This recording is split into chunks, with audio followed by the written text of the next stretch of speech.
Banking, the greatest scam on earth. Thomas Jefferson said, "I believe that banking institutions are more dangerous to our liberties than standing armies. If the American people ever allow private banks to control the issue of their currency, the banks will deprive the people of all property until their children wake up homeless on the continent their fathers conquered." Jefferson's warning is already here. 40 million Americans are living on food stamps. Millions more are now homeless, living in tents, all because of one institution, the Federal Reserve System. The Federal Reserve is a group of private bankers who have stolen the money creation process from the American people. Most people still believe the Fed is an agency of the government working in our best interests.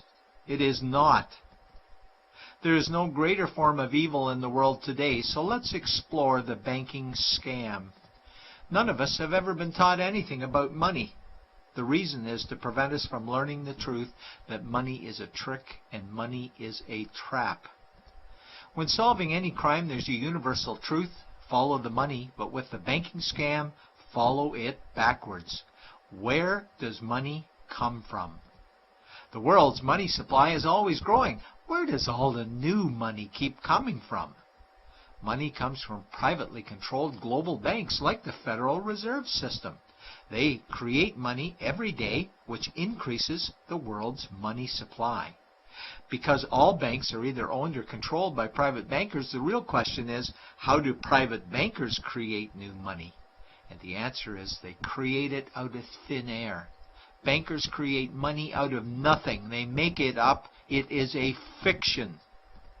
Wow. Godlike power to create something of value out of nothing. A stroke of a keyboard and money is created.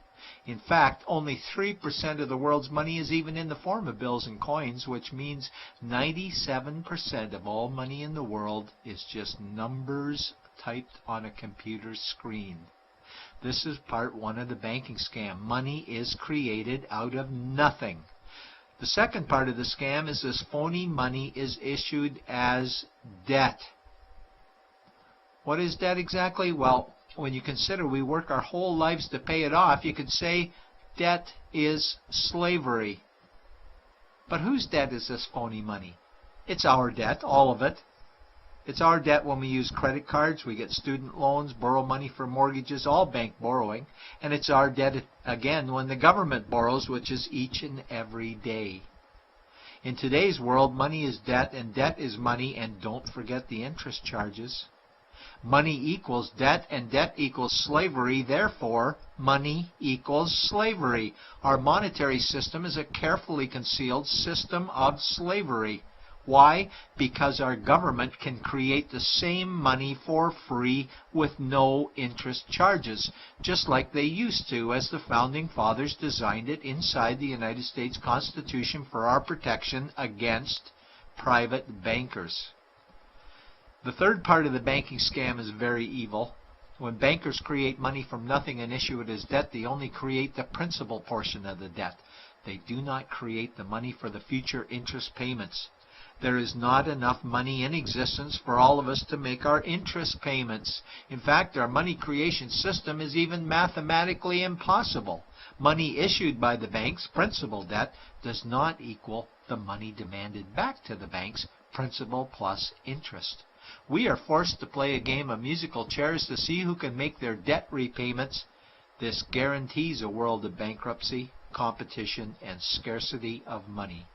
For example, we go to the bank to borrow money for a house, let's say $100,000. The moment we sign the loan document, the bank creates the money out of thin air. A $100,000 debit gets registered for us and a $100,000 secured credit for them. Then one of two things happens. Either we give the bank 30 years of labor making house payments totaling $300,000 for the original $100,000 we borrowed, or the bank takes our house. The bankers get either our labor for life or our house, and often they get both, all from money created out of thin air and issued as debt, for money made out of nothing. This is why all the bankers end up with all the assets. The fourth part of the banking scam is inflation. People think inflation is prices and costs increase. A better answer might be the value of our money always goes down. Inflation is created every time the central banks print money, which is every day. Where does all this new money get its value? The answer is it steals its value from the existing money supply, where our savings are. Our savings are disappearing because of the new money they're printing.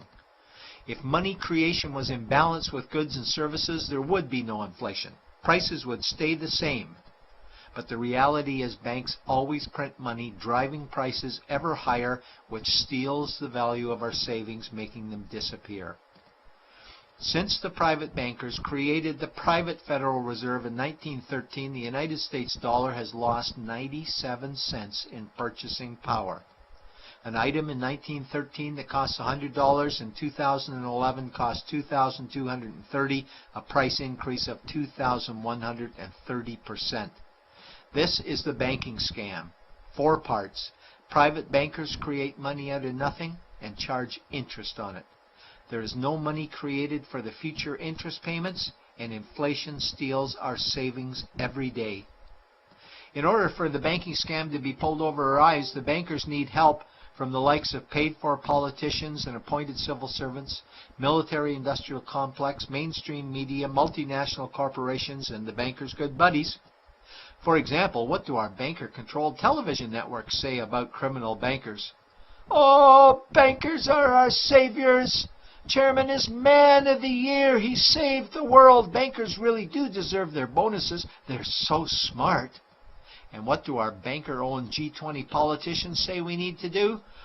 That we must save our banking system, and now we need austerity measures, like increasing existing taxes and bringing in new taxes, cutting our social programs, including education and health care, stealing from our pension plans while increasing the retirement age, keeping us working for more years at lower wages while placing our children and grandchildren in debt and servitude for their future lives. We are being lied to that we must go deeper in debt for bailouts, stimulus packages, quantitative easing, saving the too-big-to-fail banks, credit easing, currency interventions, all names that mean the same thing, more debt to us.